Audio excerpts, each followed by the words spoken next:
chisankho chimene anaponya Malawi chidatha dzulo nthawi ya 4 koloko ndipo kuwerengera zotsatira malo ambiri kunatha around 9 koloko 10 koloko. Nthawi zambiri tikamapita kuzisankho zipani zimakhala ndi ichatimati parliamentary center yawo imene ndithu amaunikira zotsatira kutengera ndi mamonita amene mwayika madera osiyana-siyana.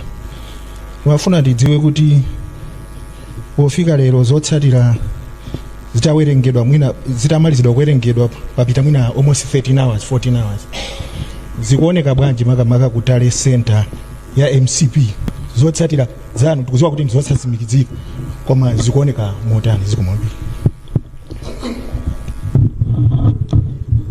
ya ziko mwambiri tikupempheni Dr. Jessica Bwira kuti mwanke ofisabena.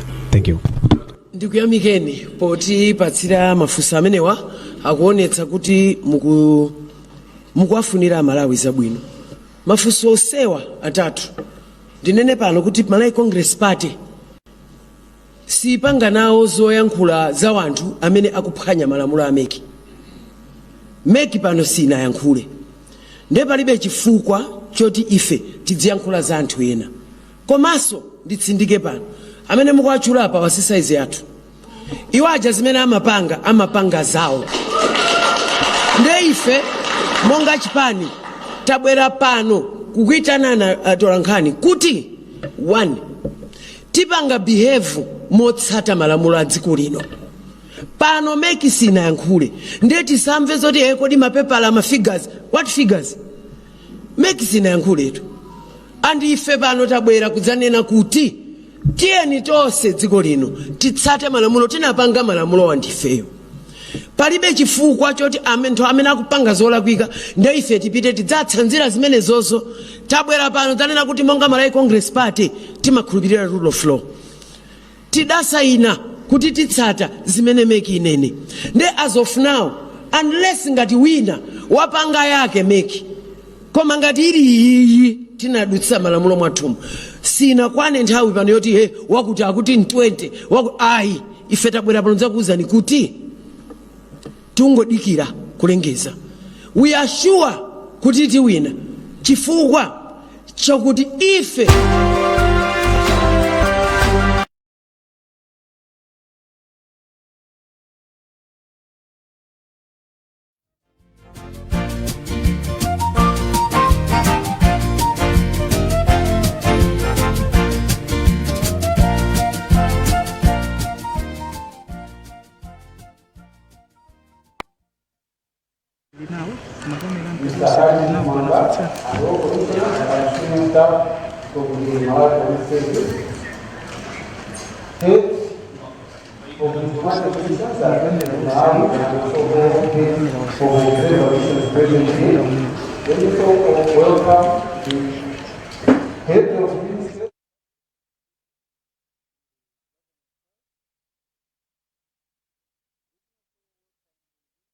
civil society organizations and all accredited observers present here, and also representatives of all political parties that are here, and in a special way, let me welcome all members of the press.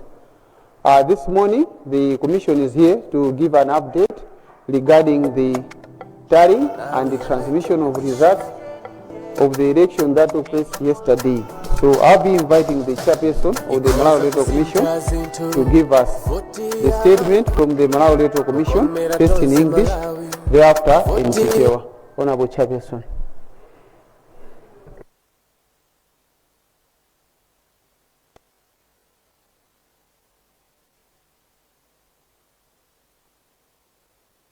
One day post-polling.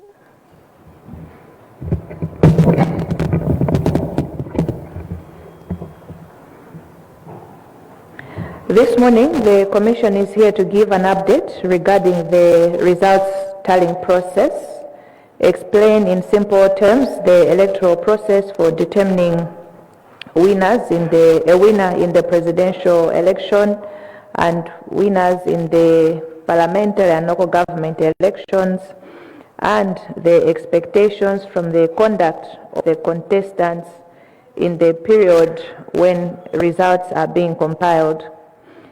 I'll first start with the update on results management.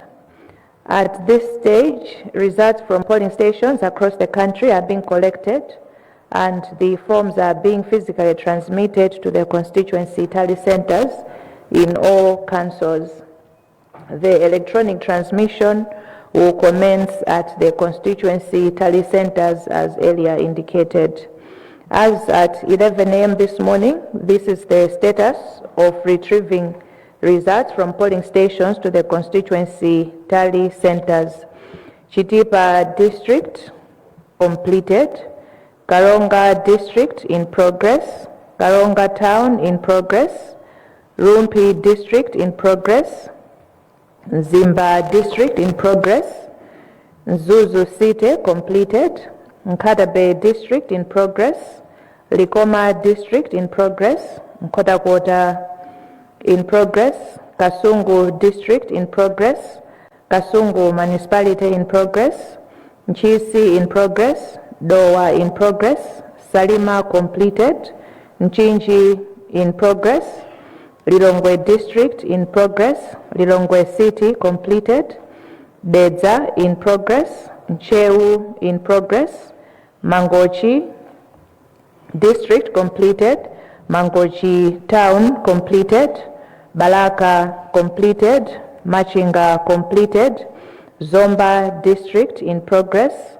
Zomba city in progress, Shiladzuru completed, Palombe completed, Mulanje in progress, Blantyre district in progress, Blantyre city in progress, Neno completed, Mwanza in progress, Cholo in progress, Luchenza completed, Chikwawa in progress, and Nsanje in progress.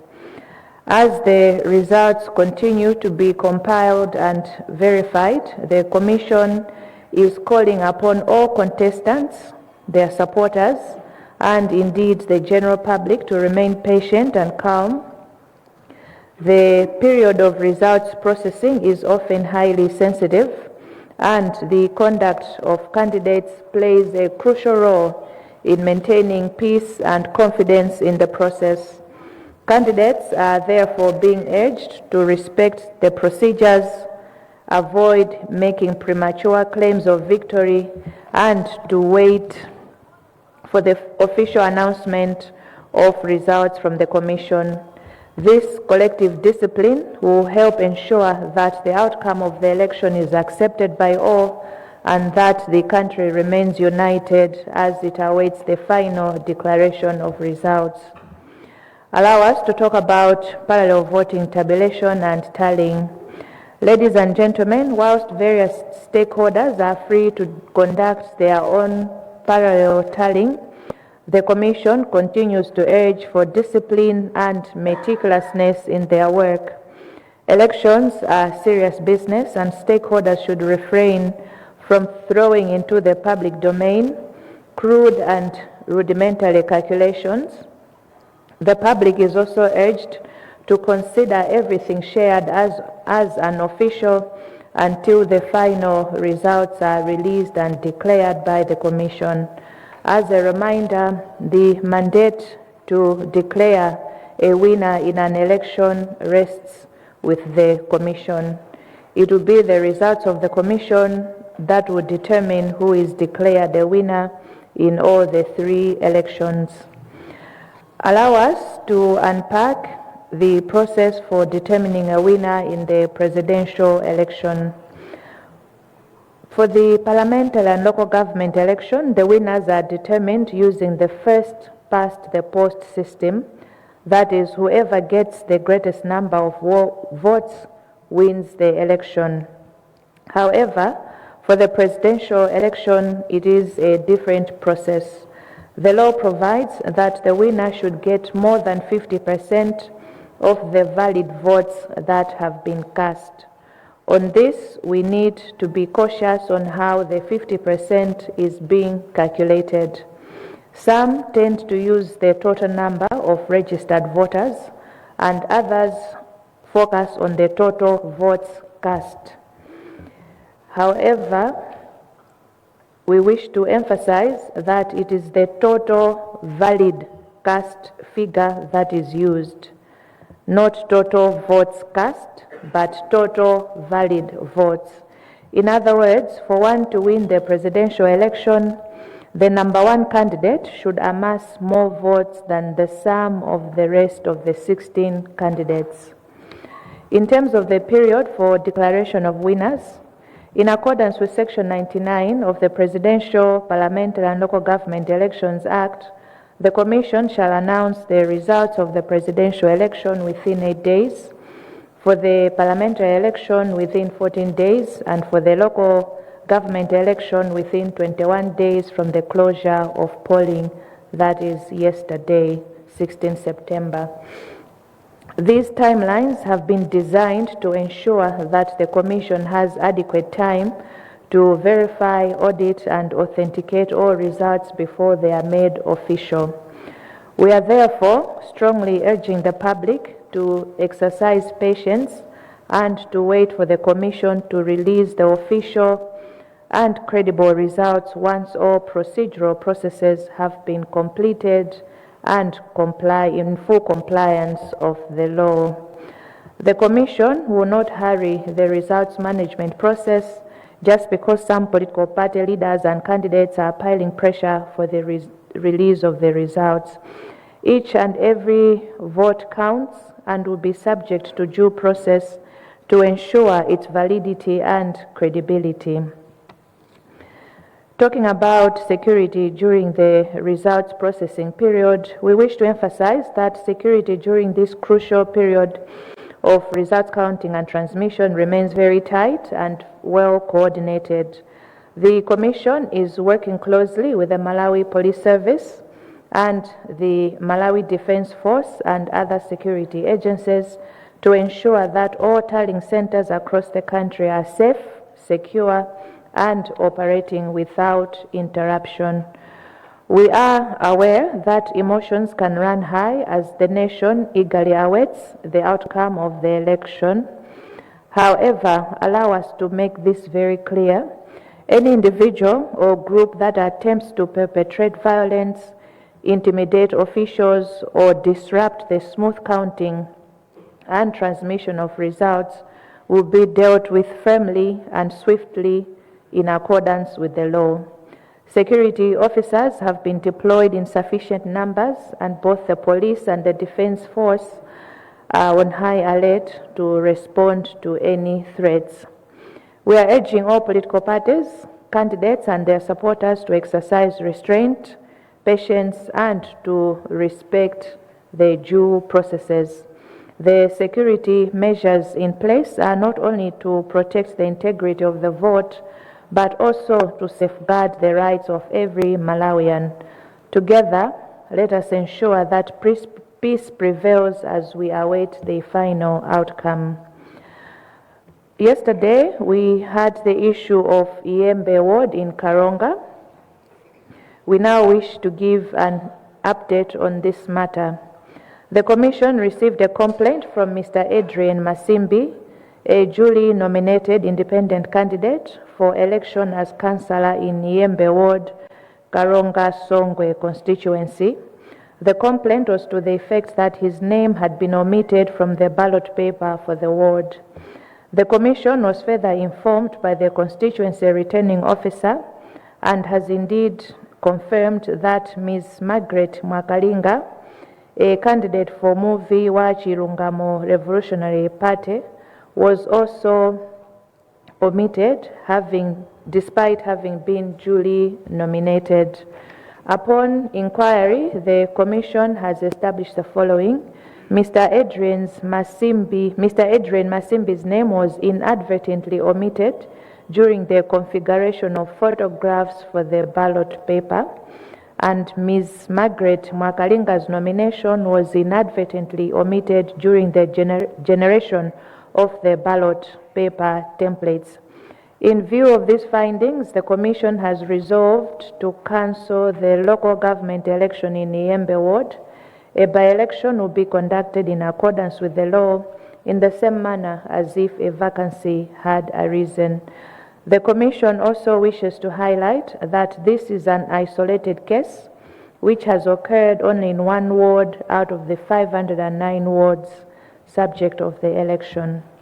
The Commission is taking this matter seriously and will continue with the internal inquiries to completely establish how the omissions occurred.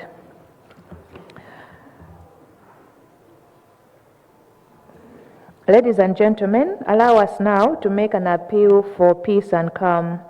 During this waiting period, we are appealing for peace and calm across the country. Elections are a competition, but at the heart of this process is the unity and stability of our nation. Let us remember that Malawi is bigger than individual ambitions, and as such, we must guard our peace jealously as we await the official results of the Commission and afterwards. We wish to remind all political parties, candidates and their supporters that they should not overstep the Commission's authority and make incorrect claims or false claims of being in the knowledge of the results before they are officially announced.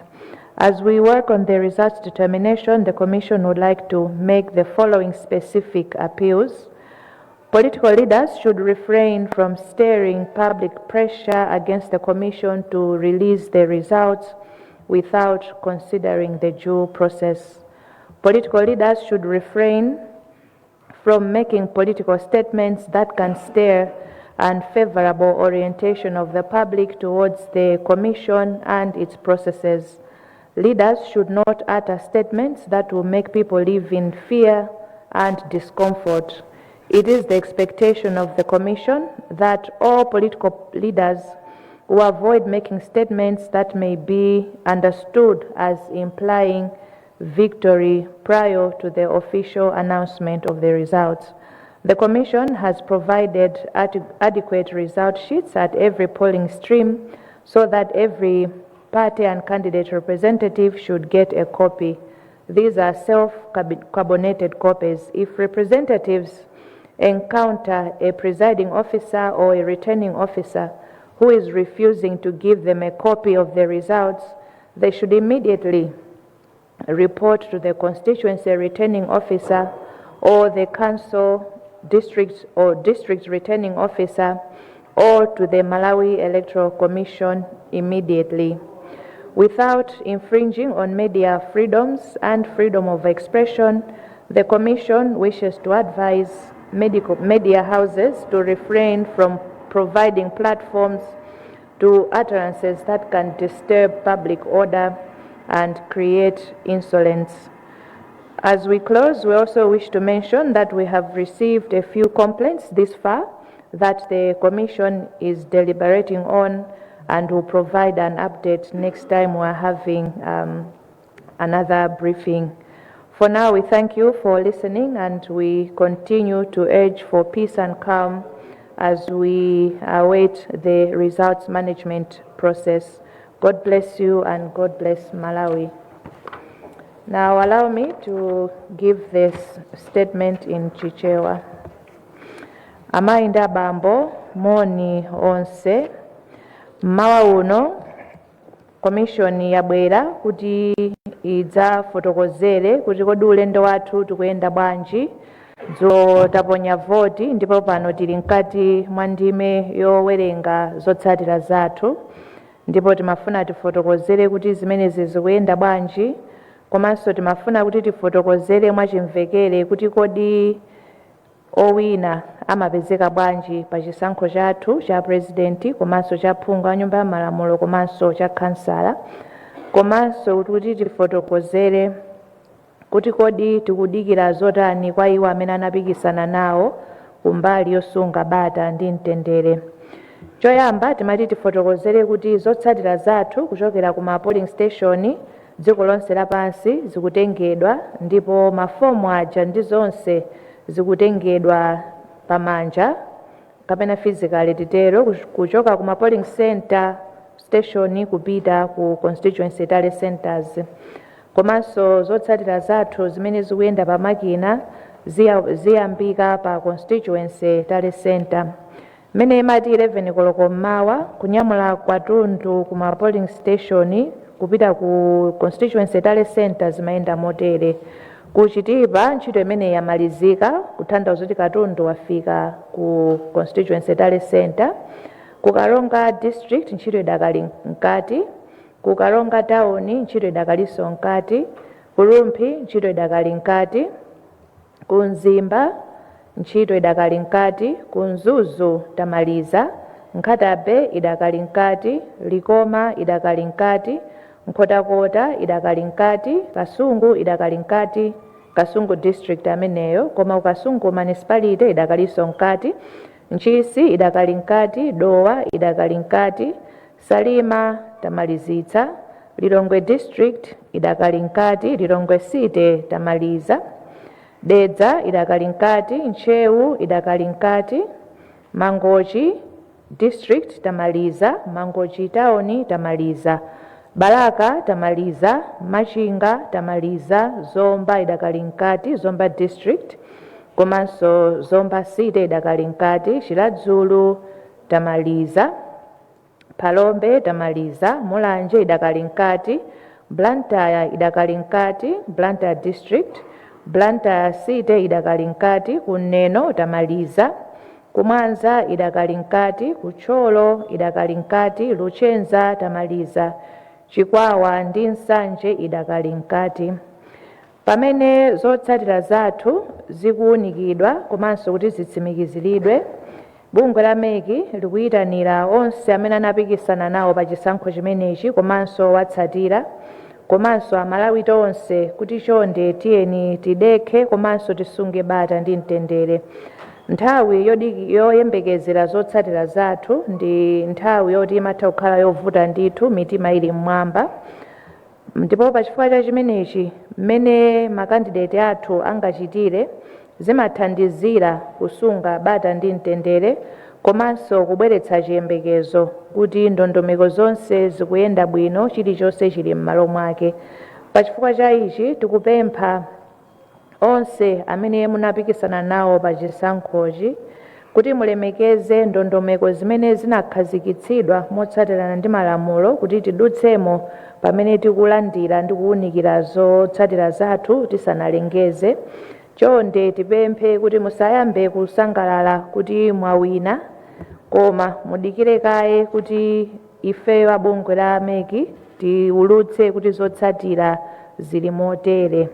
Tikatsatira zimenezi tonse zitithandizira choyamba kuti tikhale bata ndi mtendere komanso zithandizira kuti zotsatira zathu zizakhale zovomerezeka ndi wina aliyense m'dziko muno, koma koposaposa kuti timangirira umodzi wa tonse ngati Amalawi. Tifotokozerepo za ntchito yowerengera marizatsi imene anthu ena akuchita mwapadera komanso mwaokha. Pamene anthu ena kaya ndi ma institutions ena ali omasuka kuti akhoza kumawerengetsera paokha zotsatira, timafuna tingokumbutsira kuti ntchito imene ikufunika kuti igwiridwe mwa ukadaulo komanso mosamala, chifukwa chokuti chisankho ndi chinthu chokuti chikhoza kutibweretsera mtendere kapena kutisokonezera mtendere kumene. Ndiye mukamaonkhetsera masamu anu marizatsi amene mwapeza, chonde tichite mosamala, tisapange zinthu mofulumira, komanso tipemphe Amalawi wonse kuti tikamaona marizatsi amene akuperekedwa ndi anthu ena tikumbukire kuti zimenezi sizotsatira zenizeni zimene zikuchokera ku bungwe la meki. Tikumbukire kuti pamalamulo ndi bungwe la meki lokha limene lili ndi mphamvu lolengeza komanso kufotokozera ndi kunena kuti amene wawina pa chisankho ichi ndi uyu. Choncho tikamaona marizatsi amene akuzungulira kandi pa social media kaya tikulandira kumene tiyeni tizindikire kuti izi ndizongogwirizira zimene ena apeza mwa iwo okha, koma zoona zenizeni zichokera ku bungwe la meki, ndipo ifeyo mu nthawi yoyikika tilengeza ndithu kudziwitsa Amalawi kuti kodi chisankho chayenda bwanji. Mutero tsopano tifotokozereko kuti kodi tikamaunikira kuti kodi wawina pa chisankho zimayenda motani. Pa chisankho cha mphungu a nyumba ya malamulo komanso makhansala amene wapeza mavoti ochuluka ndi amene timanena kuti wawina. Koma pa chisankho cha president ndizosiyana. Mwalamulo amene akuyenekera kuwina pa chisankho chimenechi afunika kuti apeze mavoti oposera theka amene ali ovomerezeka. Wena akamawerengetsera mavoti amenewa amayang'ana chiwerengero cha anthu onse amene analembetsa mkaundula wa voti. Ena amayang'ana chiwerengero cha anthu amene anatuluka kukaponya voti, koma zonsezi sizolondola. Zoona zake zenizeni malinga ndi malamulo ndizokuti muwerengere mavoti amene ali ovomerezeka kuti mupeze kuti amene wapambana pa chisankho cha president ndi ndani. Tikambeko za nthawi yofotokozera kuti wapambana ndi ndani mongobwerenzera chifukwa dzulo tinakambanso ndime 98 ya lamulo loyendetsera chisankho cha president komanso phungu a nyumba ya malamulo ndi makhansala zikufotokoza kuti pa chisankho cha president ifeyo ameki tiulutse zotsatira m'masiku 80. Chisankho cha phungu a nyumba ya malamulo m'masiku 14 ndipo cha makhansala m'masiku 21 kuchokera tsiku limene tinaponya voti limene lili dzulo 16 September. Ndondomeko imeneyi yakhazikitsidwa kuti ipereke nthawi yokwanira ku bungwe la meki kuti lilandire zotsatira liziwunikire ndi kutsimikizira kuti zimenezi ndizoonadi zenizeni tisanaulutse. Pachifukwa cha chimenechi tikupempha Malawi wonse komanso inu amene munapikisana kuti tiye tikhale odekha ndipo tipereke nthawi tipereke mpata kwa bungwe la meki kuti liwunikire zotsatira zonse tikazilandira tisanaulutse kuti kodi zayenda bwanji. Mukatifulumizitsa ndi kuti pamenepo tikhala titalakwitsana ntchito. Ifeyo ngati bungwe la meki sitiyang'ana zotsatirazi mofulumizidwa chifukwa chokuti mwina ena iwo amene anapikisana nawo akutipangitsa khamani kuti titulutse malizatsi mofulumira. Tili ndi masiku 80 oti tipange ntchito imeneyi ndipo ifeyo tiyesetsa kumbali yathu kuti tichite zonse motsatizana ndi malamulo komanso mu nthawi yake fa tikudziwa kuti aliyense akudikirira kuti amve kuti zayenda bwanji. Ndiye tiyeni ulendowu tiyende limodzi. Kwa inu khalani odekha komanso sungani bata ndi mtendere. Kwa ife tiyesetsa kuti tichite ntchitoyi motsatira malamulo komanso moyenerera chifukwa voti ina iliyonse ndiyofunikira ndipo ikufunika kuti isamalidwe komanso iloledwe kuti idutse mu ndondomeko zimene lamulo linakhazikitsa. Ena nkumafunsa kuti chitetezo zikukhala bwanji mmene tikuyenda ulendo umenewu. Tiloleni kuti titsindike kuti nkhani ya chitetezo pa nthawi ino pamene marizatsi athu akuyenda kupita ku constituency tale center komanso kuti azafike kuno, chitetezo chili m'malo mwake ndipo ndichokhwima ndithu. Bungwe la meki likugwira ntchito ndi anzathu aku polisi komanso aku ame komanso ena azitetezo kuonetsetsa kuti ku tallying center kwathu konse dziko lonse la Malawi china chilichonse chili m'malo mwake komanso anthu akugwira ntchito mosaopsezedwa komanso mosaletsedwa. Tikudziwa kuti pa nthawi iyi aliyense mtima uli mmwamba kuyembekezera kuti amve kuti zatha bwanji, koma tifotokoze ichi: sikololedwa kuti wina aliyense ayambitse ziwawa kapena azopseza anthu ogwira ntchito kumeki kapena kuti asokoneze ntchito yathu imene tikugwira. Tiloleni kuti ifeyo tigwire ntchito momasuka ndipo aliyense amene atayesere kuchita izi akumana ndi lamulo ndipo anzathu achitetezo ali odikirira kuti aonetsetse kuti zonse pamenepo zikuyenda bwino. Tili ndi asilikali okwanira amene ayikidwa m'malo mwathu monse kuyang'anira katundu komanso ndondomeko zathu zonse kuti ziyende bwino ndipo iwowa ali tcheru kuyang'anira kuti zinthu zikuyenda bwanji. Tipemphenso pamenepa onse amene anapikisana nawo owatsatira komanso Amalawi tonse tiyeni tidzigwire tidekhe komanso tisunge bata ndi mtendere. Tikumbukire kuti chikatha chisankho ichi tikhalabe Amalawi ndipo dziko lathu likhala lomweli. Tilibe Malawi wina aliyense amene tinakasungisa pena kuti tikawononga uyuyu tikatenga winayo. we have one Malawi, 10 Musunge, Tinsamalire.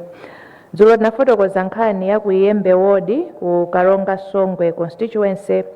Tiloleni tsopano kuti tifotokozere tsatane wa nkhani imeneyi. Bunge la MEC linalandira dandaulo kuchokera kwa bambo Adrian Masimbi. Iwowa anachitidwa nominate ngati independent candidate pa chisankho cha kansala ku Iyembe ward, koma dzina lawo linapezeka kuti silinaoneke pa ballot paper pa chisankho cha dzulo. Tinadziwitsidwanso ndi a constituency returning officer ndipo tatsimikizira kuti Mayi Margaret Mwakalinga, iwowa ndi candidate wa Movie wa Chilungamo Revolutionary Party, nawonso dzina lawo linapezeka kuti pa ballot paper palibe.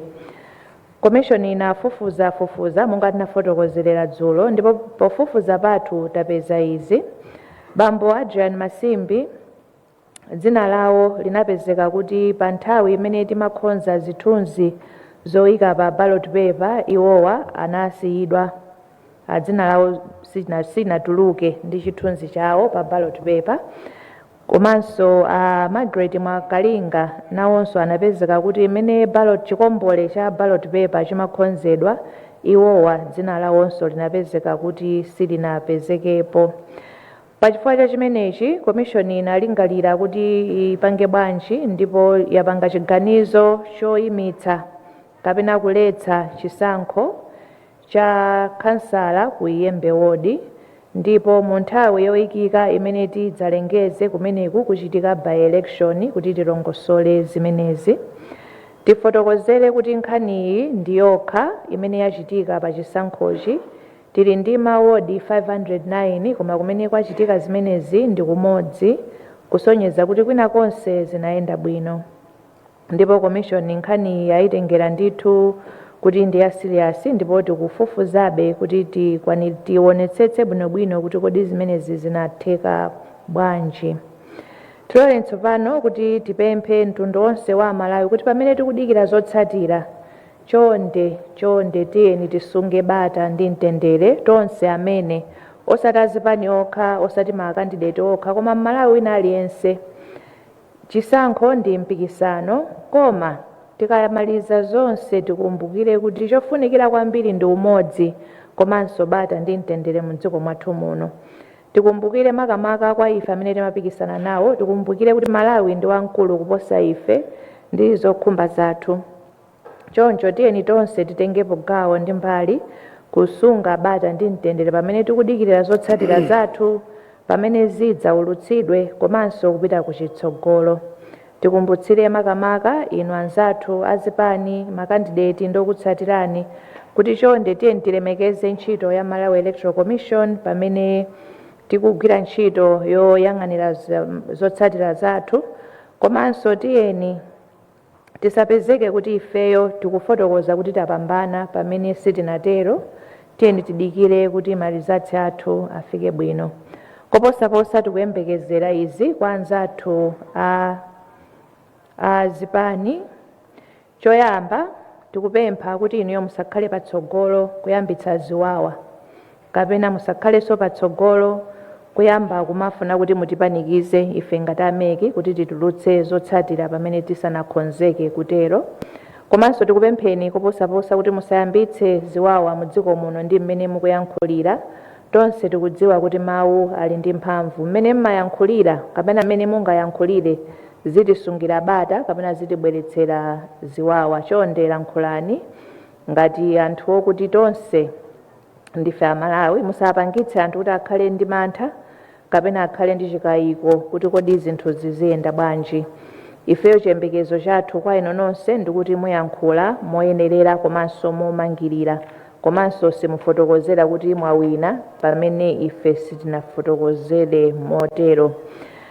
Tikumbutsirenso kuti ife abungo la MEC takhonza ma result sheet okwanira. Paja ndondomeko yathu ndiyo kuti monitor wina aliyense alandire kope akamalizira ntchito, presiding officer kaya returning officer akamalizira ntchito yawo yowerengera kapena yowonkhetsera.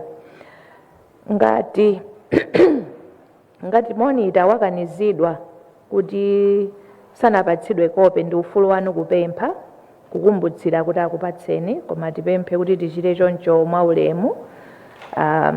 Ngati sanakupatseni kope chonde chitani ripoti mwansanga kwa constituency returning officer kapena kwa district returning officer kapena ku commission kumene, chifukwa chokuti ndi ufulu wanu ngati mamonita kuti mulandire kope ya ma results pa polling station, pa constituency tale center komanso ku district tale center.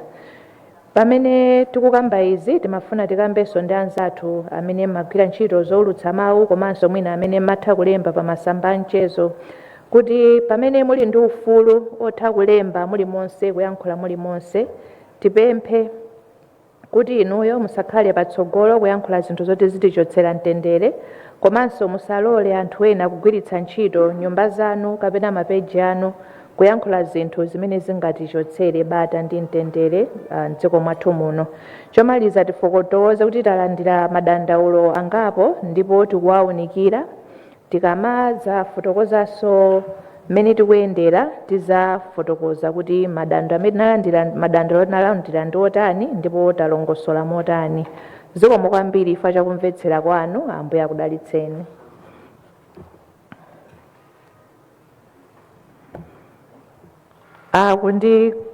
Akundifotokozera apa kuti ndinanena kuti dziko lonse lapansi pena pake likhale dziko la Malawi. Zikomo kwambiri. Thank you so much, Honorable Chairperson. It has always been a tradition that at the conclusion of your speech you provide space for the press to ask some questions. So I guess that we default to the same. If I would see hands from members of the press, and you'd come on this side so that we give you an opportunity. Please come.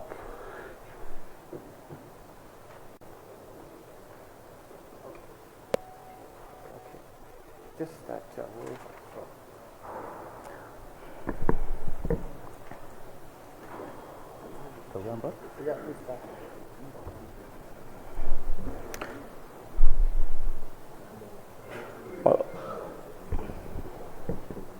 Achaya, ine dzina langa ndine Alex Banda, ndimagwira ntchito ku Zodiac. Ndine mafunso awiri. Mukuchedwa kupereka mithenga kwa Malawi pomwe mitima yawo ili mmwamba, potengera nthawi imene mwaperekera dzulo kufika lero. Chifukwa chiyani? Chachiwiri, zipani za ndale zomwe zikutenga kapena kulengeza kuti zachita kale bwino mutani nazo, chifukwa pomwe tikulankhulana ino ndi ine pano zipani zina kunjaku zikuchita misonkhano ya atolankhani, ndipo kumeneko zina zayamba kale kunena kuti ife ndiopambana. Komanso kuti kuchedwa kumeneku popereka mithenga simukuona kuti mukupereka mpata kuti anthu ayambe ku mchingerezi speculation kapena mphekesera zomwe zingabweretsenso mpungwepungwe kuno ku Malawi chifukwa choti mukuchedwa kupereka mithenga? Mafunso anga ndi amene olemekezeka. Okay, Madam Chair, Johans Mumba, TVN Radio, Komaso Television. Kwa ine ndi extension ya Funso Alex, makankhani okudza kuti ena umanena kuti muna apambana kale. Muna ndimangofuna nawo kuti how much pressure are you getting? Kuna kuti mwina kumanena kuti apambana kale, muna mugwira kwanu kwa ntchito, zikupangana affect banje. Siku. Chair, ine ndi Austin Katunga kuchokera ku Nzati Radio and TV. Funso langa kwambiri ndilokhudza nkhani yokhudza network makamaka malo momwe ni ma constituency tale center. Ngati mwachitsanzo mawu uno tinenderako ndithu malo angapo ma constituency tale center, ngati nafika pa Chiwoko yomwe ndithu ndi dera la Lilongwe Masintha, kumeneku ndithu tapeza kuti by 10:30 ma polling station amene anali nawo ndithu anali okwana 15 onse ndithu analata tsiriza kubwera ndithu kumalo kumene kuti auzasiya malizatsi yawo. Komano malingana ndi akuluakulu kumeneku amati ndithu apanga process ndithu malo amodzi okha chifukwa cha nkhani yokhudza network. Nkhani imeneyi ya network chikuvuta kwenikweni mchani, komanso mukhale mukonza mwamsanga nkhani imeneyi mutani kutengeranso kuti masiku akutsendera momwe mwakambira mucha kuti nkhani yolengeza masiku 8, 14 komanso 21 ngati bungwe mukhale mukuchitapo zotani pa nkhani ya network. Zikomo.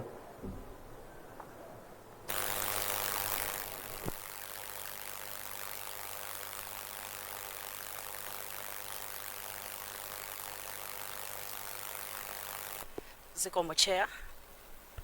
Dzina langa Selina Kainja kuchokera ku Nation Publications Limited. Ndinaliso ndifunso limene afunsa oyambirirawa koma ndingonjezera kunena kuti pa nkhani ya network kukoneka kuti malo ambiri ali ndi vuto la network kuti apange transmit ma results. Mwapanga ndondomeko yanji kuti mukonze network. Funso lachiwiri pa dashboard pamene mukumaonesa ma results tikumaona kwambiri in terms of disaggregating the turnout. It's disaggregated according to gender, male and female. I am yet to see the results disaggregated in terms of age. I'm interested to know the youth turnout. Thank you. Thank you, Chair. My name is Wanda Msisia from Times. If my arithmetic is sharp, I think the number of centers that you've said are closed are giving us about 1/3.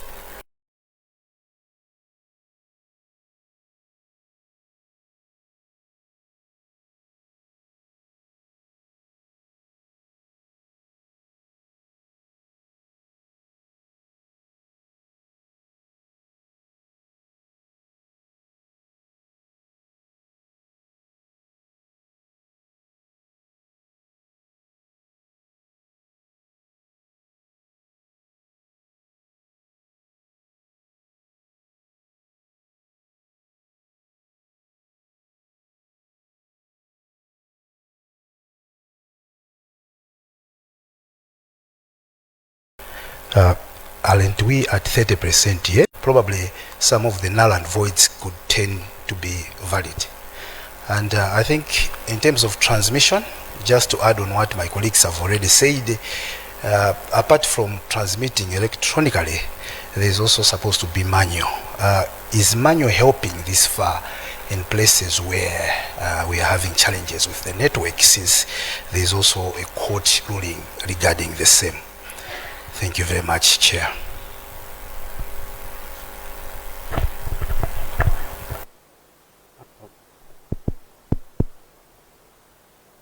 Madam Chair, is it working? Madam Chair, my name is Augustine Mlomole from Mlimi Radio. You've indicated clearly in your statement that electoral stakeholders are at liberty to set up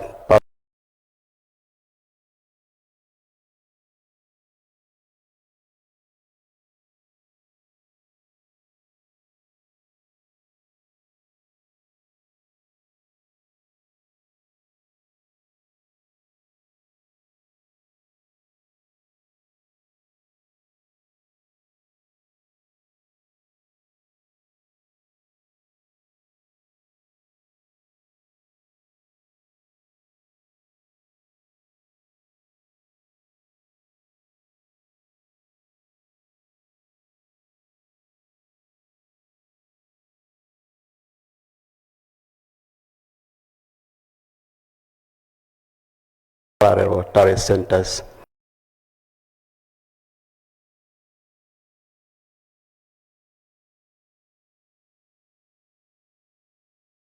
That the 21 days that you've stated as legally recognizable by the MEC will not be taken as an excuse to prolong the process of announcing the electoral results.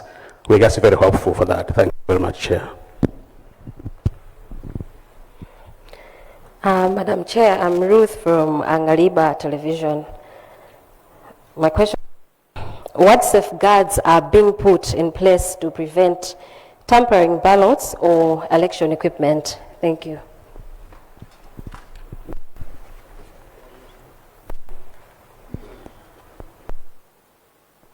Thank you so much, Honorable Chairperson. I would request that you give responses to the questions that have been posed. Thank you. Thank you, Sangwani. Nditokoze nyumba yonse chifukwa cha mafunso amene abwera ena magamba zofanana ndiye mundilola kuti ndiyaphatikize poyankha kwathu. pali nkhani yokuti tikuchita delay in updating the nation. Zimenezi sizibweretsa speculation. Ifeyo pokonza ndondomeko zathu tinayika time frames within which will come to the nation kuzapereka ma update. Ngati the view is kuti mwina tikuchedwa, let me just say the commission will take that under advisement as we are going forward in our processes. We will take that proposal, I'll call it a proposal, in terms of our future conduct.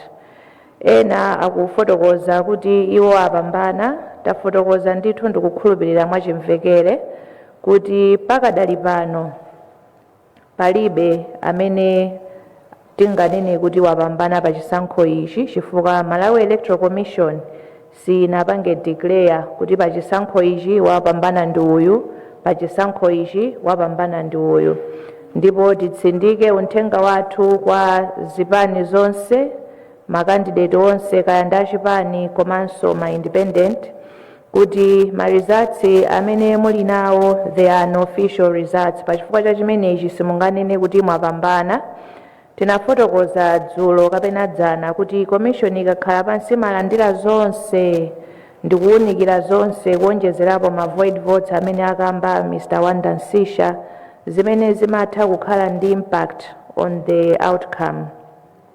Ndiye uthenga wathu ndiwokuti aliyense tiyeni timvere langizo ili, tisakhale pansi kumanena kuti ife tapambana. Izi zimatha kubweretsa mavuto patsogolo, chifukwa ena okumva mwachangu amangomva kuti awina ndi mwakuti, akamazamva pambuyo commission ikulengezera kuti awina ndi awa, zimatha kubweretsa chisokonezo and anthu ena amatha kukhala osokonekera. Ngati kuli iwo amene akufotokoza izi, commission is going to take that up. Timveni takamba za pressure, not that we are receiving specific pressure from any given entity or stakeholder at this moment. We are speaking in general terms. Kungodziwitsa aliyense kuti time frame yathu imene tili nayo pa malamulo ndi masiku 8, 14 and 21, and tonse tidziwe kuti we are working within that time frame. Ndili pamenepo ndilole ninengophatikiza funso limene linabweranso kutsogoloko. Nthawi zimenezi sikuti Malawi Electoral Commission inangokhazikitsa payokha, nafotokoza kuti zili m'malamulo mugawo 98 la lamulo lathu loyendetsera chisankho cha president, aphungu a nyumba malamulo komanso makhansala. Ndipo Malawi Electoral Commission ilibe mphamvu payokha kungonena kuti ayi masiku 8 achepa tizonjezera masiku 12. For instance, mphamvu imeneyo tilibe, zimfoti malamulo anafotokozera motero. Basically ndiyankhe choncho for now. Nkhani ya network issues, sitinalandire report specifically from Chiwoko polling station, but we'll take your comment for what it is for now. In the meanwhile, tifotokoze kuti pa nkhani ya internet broadly, we are working with all service providers and tinayika kale ma structures and protocols in place kuti in the event kumalo kwina network kupezeka kuti mwina ndiyofoka kapena ili ndi mavuto, atithandizire mwansanga kuti ntchito yathu isapangike negatively impact. Selina Kainja from the Nation, choyamba ndipange clarify kuti dashboard yathu ikuonetsa the voter turnout statistics currently, siti kuonetsa ma results. Maybe it was a slip of the tongue, but in terms of the youth turnout, we'll take that under advisement in terms of what is being displayed, so that we can also provide those statistics. Wanda Nsisha, tilole ni kuti in terms of the electronic transmission, that will be part of our next update, and we'll provide that information accordingly. In terms of the null and void, malamulo amafotokozera kuti kodi ma vote amenewa tiapange manage bwanji. and process iyi ikuyambira komwe ku polling station ndi kufika pamene akuona mavoti onse aja. Zikafika ku commission lamulo lanena kuti we can consider the null and void votes ngati zikuoneka kuti zikhoza kusintha the outcome. So tiyerekeze kuti inuyo Wanda Nsisha muli ndi mavoti 200,000, Brian Banda ali ndi mavoti 500,000. Ngasi ndikunena kuti Brian Banda akuposani ndiye void vote athu alipo 10. Olo titawerengera void vote iwo ndikuwatenga onsewo ndikukupatsani, it will not change the outcome. So the commission has been given that power to consider ngati pakoneka kuti pakhala impact, then we need to look at them and see kuti kodi zili motani. But if there's not going to be any impact, then we are not going to consider them in that manner. And Dulamoyo munafusa kuti pile of voter tabulation as of now imene tikudziwa there's the election situation room imene kupangidwa manage ndi NICE and a coalition of other institutions within that. But having said that, we are not saying ena asapange. Ngati mukupanga, just know that the mandate to declare official results remains with the Malawi Electoral Commission. Ma monitors ngati mwakhala mukutsatira bwino kufotokozera kwathu komanso you understand our legal framework. Ma monitors are part of the process kuyambira komwe kuja ku registration, ma transfers, voter inspection, komanso ku polling processes ndi results management. However, monitors do not have power to determine results. The commission does not have to ask ma monitors kudapa mukuona bwanji. That power is vested in the commissioners of the Malawi Electoral Commission. Ma monitors ntchito yawo ndikuonerera kuti kodi ntchito yoyenda bwanji, is there compliance with the law. We unpacked yesterday kuti kodi ntchito ya ma monitors ndiyotani, but certainly they have no power in the determination of the results. Ma safeguard amene alipo, we had indicated ndibwerezanso kuti tili ndi ma security protocols osiyanasiyana amene takhazikitsa within ndondomeko zathu zonse kuti tionetsetse kuti china chilichonse is safeguarded. So mukaganizira, when you process or you reflect on all our activities, you will see kuti timakhala kuti tapanga embed the security protocols to ensure kuti tikusamalira. If it's just the physical security, ndiye kuti talongosola bwinobwino kuti chonse chikhale m'malo mwake, but also even the inherent security protocols within those processes. Ndiyankhe motero zikomo kwambiri.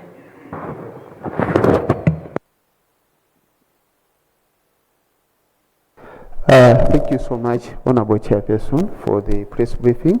Immediately after this, I would request through your office chair that all the media personnel should be here. We are going to take you through a rapid lecture on the results management. We are establishing there is a gap. Thank you, Chair. I would request that the protocols. What is it? Okay. You come. Pepani mwangufuna tonjezereko mafunso angapo. Ine ndi Leah Maligano kuchokera ku Times. Ndimafuna ndingopanga amplify funso lina limene anafunsa mzanga Wanda Nsisha. Mwatifotokozerako za madera amene amalizika kuwerengera zotsatira. Timafuna tidziwe kuti pofika pano mwalandira zotsatira zochokera madera ochuluka bwanji pa madera amene amalizitsa kuwerengera. Komanso panakambidwa nkhani ina ya network imene mwanena kuti mwina simunalandire dandaulo lina lililonse ngati bungwe la MEC, koma kuchokera kwa ma reporters mwina athu siyanasiyana komanso ine ndemwe nayenda masenta ndithu pangapo tapeza kuti angokhala zotsatira zija kuchokera ma polling center ena sanayambe ndithu kuziphatikiza kuzonkhetsa bwinobwino chifukwa cha network. Ndi pamene papa timafuna mutifotokozere bwinobwino kuti kodi tikamakamba za manual counting nditiiti komanso ikuyeneka ichitike motani kuchokera mma constituency tally center amenewa, komanso za kugwiritsa ntchito machine popanga count mavoti amenewa zikuyenda bwanji kuchokera mma constituency tally center kufika kuno. Timafuna mwina mutsindikeponso bwinobwino potengera malo ena amene anthu angokhala sakuphatikizira ma results kuchokera ma polling center chifukwa cha network. Timafuna tidziwenso nkhani ina kuchokera ku bungwe la mekiro lokhuzana ndi malipiro a anthu amene akugwira ntchito. Pali ena ndithu m'maderamo akudandaula kuti ali padzuwa pakadali pano akusowa ngakhale kakudya kumadera kumene aliko chifukwa sanapatsidwe malipiro ngati ma presiding officer ena komanso anthu ena amene amagwira ntchito yopanga confirm anthu ma biometric devices. Ndi timafuna tidziwenso nkhani imeneyi. Funso langa lomaliza, mmene ma results akubwerera kuchokera kumadera kumene amalizitsa kuwerengera mavoti amenewa, iniyo ndokhutira ngati abungwe la meki zikomo.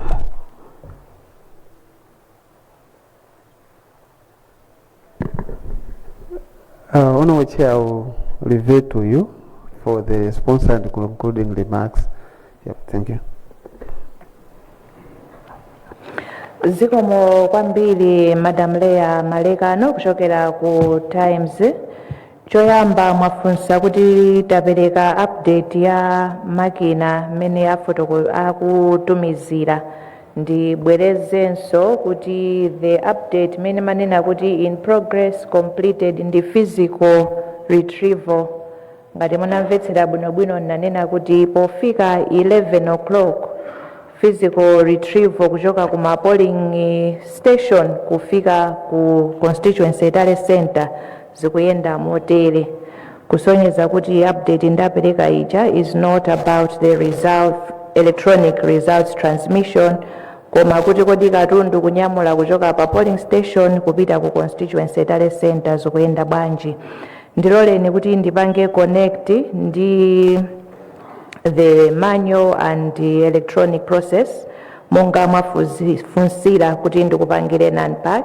Mundilola kuti for purposes of this briefing I'll give a very high summary, koma monga wafotokozera sangwani or media muli pano, you are going to be taken through a quick allow me to call it lecture on our results management framework kuti tonse tiyende limodzi. Tikunena kuti results management yathu ndi ya hybrid, ndiye mundilole ndikambeka za manyo tikutanthauza kuti zimene zikuyenda pa pepala. Pa polling station pamene anthu amaliza kuponya voti ndipo anayamba kuwerengera, akamaliza kuwerengera they record that those results on a result sheet. For the presidential it's styled form 18A, for presidential it's form 18B, and for the parliamentary rather it's form 18B, and the local government is form 18C. Akasayinirana ndi mamonita result sheet imene ija ndimene makhomedwa pakhoma. Akamaliza the presiding officer amalongedza zimene zija in our envelopes, the tamper evident envelopes, ndikuzinyamula pamanja kupita nazo ku constituency tally center, and which is the progress report we have given kuti zili motere. Zafika kumeneko, that is where the electronic processes start.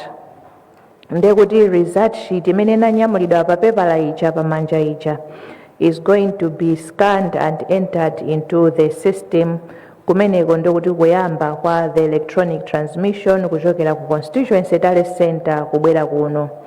Alongside the electronic process, paper la manual likuyenda, so ndo likafika pamene paja the constituency returning officer akaonkhetsera za ku constituency kumeneko, ndipo akakhalaso ndi summary ya pamenepo, which is another form imene akasayinira ndi kusayinirana ndi ma monitors. Akatero akayikhomanso poonekera ndikuyitenga imene ija ngati ili ya president ndekuti ipitirira ku district council ngati zili za local government ndi parliamentary ndiye kuti zikubwera kuno atazifayira ma liver act files kuzikonza bwinobwino kuti zifike kuno ku National Talent Center kuti commission idzaunikire chimodzimodzinso ndi ya electronic when they have entered into the system at the constituency talent center for the presidential ndiye kuti ziyenda ndondomeko yake za parliamentary and local government ziyenda moteroso.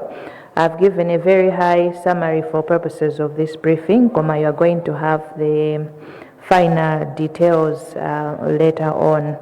Internet connectivity monga nafotokozerera kuti tamvetsetsa kufotokoza kuti pa Chiwoko polling station kunali challenges, and indeed your reporters on the ground mwafotokoza kuti ali ndi maripoti ena.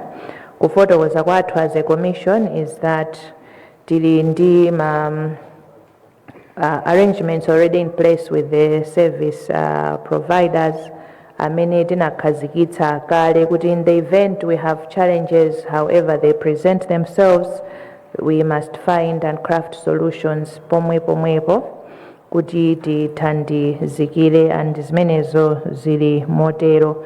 Mwafunsafunso la ma payments anthu amene akugwira ntchito, I don't know kuti ngati mwalandira specific complaints kuchokera kwina kwake, koma ndingokuwuzani the general framework in terms of how payments are being managed.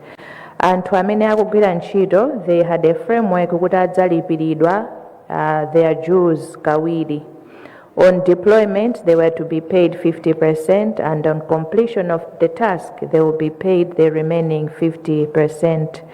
Iwo amene sanalipiridwe, there is a formal way of addressing those complaints kuti atithandizire ifeyo and as a commission through the secretariat kuti adziwe kuti ngati pali ena mwina ndalama zawo sizinalowe ku banki because they are paid through their bank accounts. So if there have been challenges in transmitting of their money kupita kwa account kwawo, atifotokozere kuti tidziwe kuti vuto ndilotani, and secretariat can find a solution. For now ndikuyankheni motero. Imafusa kuti kodi tilokhutira ndi katundu wathu umene wayendera, ngati ndinalimva bwino funsolo monga tafotokozerera, this is a work in progress. Kwina katundu akwanitsa kunyamula ku polling station kukafika ku constituency talent center, ena sizinafike. Tikunena pano ndiye kuti ntchito ilipo. Tikakamba nkhani ya retrieval, we also have to think of different factors. Choyambirira ndiyo kuti we don't have a uniform time pamene akunyamuka ku polling station upita ku constituency talent center. Tikakumbukira monga nafotokozera dzulo, nthawi yotseka ma polling station enali osiyanasiyana. Aliyense akamaliza ntchito yawo pamenepo ndi pamene amanyamuka kuti mapita ku constituency talent center. Tinafotokozanso dzulo kuti mayendedwe ena azinyamula katundu wa ma polling station angapo, because that was the logistical arrangement in place kuti akafike ku constituency talent center. This far ntchito yo ikuyenda bwino. If there are any issues arising, we are dealing with them as and when they arise. Zikomo kwambiri. Mundilole amayi abambo kuti ndikuthokozeni m'malo mwa bungwe la Malawi Electoral Commission kumvetsera kwanu update imene nali nayo komanso mafunso amene mwafunsa. Monga afotokozerera bwana Sangwani, kukhala nthawi ya maphunziro kwa anzathu atolankhani kuti tipange unpack kuti kodi ma results management yathu ikuyenda motani. Ndipitirire kupempha m'malo mwa bungwe la Malawi Electoral Commission kuti tiyeni tonse tidekhe tisunge bata ndi mtendere pamene tikudutsa tsopano mu ndondomeko zathu zolandira ma results athu ndi kuwaunikira, pamene kuti tithe kufotokozerera mtundu wa Malawi kuti chisankho chathu chayenda bwanji ndipo amene apambana ndi ati. Zikomo kwambiri, Ambuye akudalitseni.